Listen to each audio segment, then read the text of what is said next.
Ako si Jisrael Maghuyop. Katong buhi pa akong papa, kauban ko niya permente sa pagpanginabuhi. Pagkamatay sa akong papa, gibiyaan ko sa akong mama.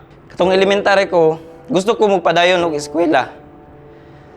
Naabot ko sa akong lula, pero walay kaya nga magpa-eskwela sa mo.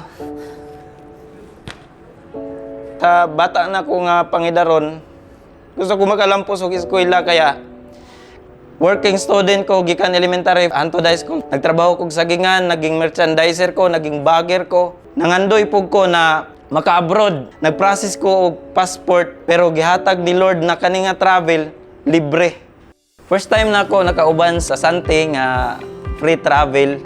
Yan, first time na ako nakapag-cross. Excited kayo ko, layo pa lang ang travel. Grabe akong preparation para lang sa ingon-ani na oportunidad.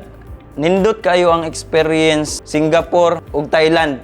Libre lang na tanan. Sa Universal Studio sa Singapore, first time na ako sa tibuok kinabuhi nga magsakay sa mga roller coaster. Ako si Jisrael Maghuyop. Panatag ako sa Sante.